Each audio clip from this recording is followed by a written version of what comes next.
fonds Madeleine Giteau rentre dans les collections de l'École française d'Extrême-Orient en 2009, à la suite d'une donation qui a été faite par le père Berger, le fondateur et l'un des principaux animateurs d'une association qui s'appelait Accueil Cambodgien, et qui, à partir du milieu des années 70, du début des années 80, accueillait des migrants du Cambodge.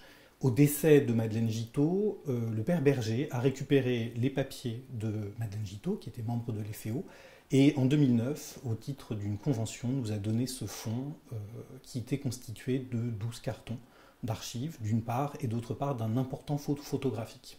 C'est un fonds assez considérable qui correspond à, je dirais, plus d'une vingtaine d'années de vécu pour Madeleine Giteau au Cambodge, puisqu'elle est arrivée donc en 1946 en tant qu'enseignante d'histoire et de géographie. Et c'est après coup qu'elle a progressivement intégré les FEO et était disciple en quelque sorte de Jean Boisselier, qui était alors directeur du musée, entre 51 et 53. Et c'est toute une tranche du Cambodge, effectivement tournée vers l'histoire de son art, qui a été l'objet des travaux de Madeleine, et plutôt à la fin, concernant l'art post-angkorien. Donc Madeleine a beaucoup noté, beaucoup enregistré, elle a collecté beaucoup d'informations, c'était une photographe, enfin une photographe de documentation qui servait son travail d'historienne de l'art. Et l'EFEO a hérité donc d'un fonds tout à fait considérable de ce point de vue. Bon, nous avons sous les yeux ici quelques exemples particulièrement intéressants des photographies, des notes relatives à ces photographies collectées par Madeleine. Et là notamment, un jeu de 3 cahiers qui débute dès le 1er septembre 1950 avec ses premières vues, avec son appareil Rolleiflex 6.6. Ses premières vues faites à Angkor. Et ceci jusqu'à la 13 millième photographie qui court jusqu'à la fin des années 60, toujours avec le même appareil. Alors on retrouvera au fil de ces pages toutes les photographies qui ont nourri le catalogage des collections du Musée national. Et le musée de Phnom Penh se base toujours sur ce catalogage qui fait suite au premier réalisé par Georges Grolier, le fondateur du musée. Donc l'ébauche manuscrite de ce catalogage, avec souvent au revers, alors là c'est pour par exemple toutes ces feuilles, ça concerne des objets, des statuettes en bronze, des photographies de l'objet, parfois même des crobards et des notes, systématiquement. Voilà. Elle devient membre correspondante de l'EFEO en 1952, elle devient membre permanente en 1956 et prend le poste de conservateur du Musée national de Phnom Penh en 1956. Donc le fonds d'archives qu'on a récupéré nous montre son activité de chercheur, de conservateur, mais aussi de personnes engagées dans un certain nombre d'associations. Ce travail de fond qu'elle a conduit pendant une bonne dizaine d'années a permis de déboucher sur cet ouvrage qui est le guide du Musée national de Madeleine Giteau, qui est normalement en 2 volumes. Là, vous avez par exemple une photo de Madeleine avec un très bel orang provenant d'Angkor Wat, toujours conservé à Phnom Penh et sur laquelle elle a beaucoup travaillé. Je crois que celles-ci ont été effectuées en 1965, montrant une statue colossale de Ganesha au Prasad Bag de Cocker. La statue avait été initialement restaurée par Henri Parmentier dans les années 30, restaurée même à ce moment-là. Là, on la retrouve encore en place, restaurée, mais alors totalement couverte de lichen. La végétation a entre-temps beaucoup poussé tout autour.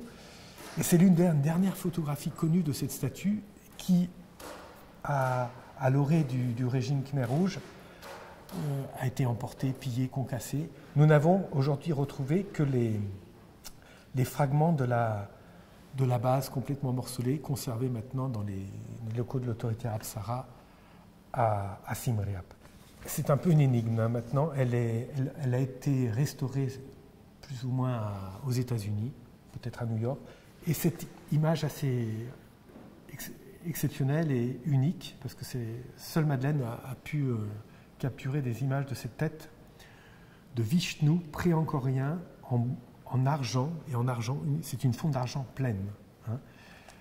Alors on n'a pas tout à fait les proportions, mais ça devait faire à peu près 25-30 cm de haut. Le corps n'a jamais été retrouvé. Vous avez les lèvres qui étaient recouvertes de plus qu'une feuille, de plaques, de tôle dorée, et les yeux qui étaient certainement incrustée à l'époque. C'est une pièce donc, qui est certainement du 7e siècle. Deux villageois qui l'ont trouvé. Ils se disputaient donc, pour conserver cette tête. Ils s'apprêtaient d'ailleurs à la sectionner en 2 parties, ce qui explique donc, ces taillades. Et finalement, c'est le prince Bonhomme qui a récupéré la statue pour ses collections, qui a depuis, à l'issue du conflit armé là, qui apparaît à l'orée des années 75, qui a disparu. On ne sait pas ce qu'est devenu cette tête. En tout cas, on ne la connaît qu'à travers 2 photographies de Madeleine Gittot qu'on retrouve dans son ouvrage L'art et archéologie du Laos, qui est sorti en 2001. Pardon, nous ne sommes plus dans les fonds photographiques, là, mais je voudrais faire un écart en évoquant des commandes qu'effectuait Madeleine Gittot, notamment un recueil, un manuel sur les techniques de la fonte. Alors là, vous avez le manuel original, rédigé en khmer, agrémenté également de dessins. Je vous montre ce document parce qu'il est tout à fait d'actualité. Mon collègue Brice Vincent, là, qui s'intéresse bien entendu à la métallurgie du Cambodge ancien, a publié ces documents qui sont vraiment exceptionnels, qui sont de première main et qui témoignent vraiment des techniques artisanales de l'époque.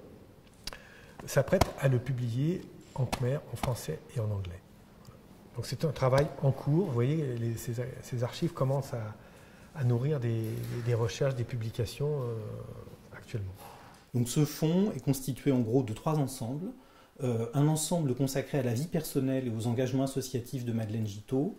Un second ensemble qui reprend son travail de conservateur, de membre de l'EFEO, avec notamment un fonds très important de fiches, de brouillons du catalogue méthodique du Musée national de Phnom Penh. Et enfin, un 3e volet du fonds qui est consacré cette fois-ci à ses activités de mission, d'expertise, de conseil, puisque dans la 2e partie de sa carrière, Madeleine Gittot fera des missions au Laos, en Thaïlande, pour les missions du patrimoine mondial de l'UNESCO. Le fonds des archives Madeleine Gittot a été traité par Sovana Ramek, qui est archiviste à l'EFEO. Il est donc disponible, l'instrument de recherche est disponible en ligne sur le site des archives de l'EFEO. Et il a été reconditionné en 12 boîtes en carton neutre pour permettre aux chercheurs de consulter ce fonds.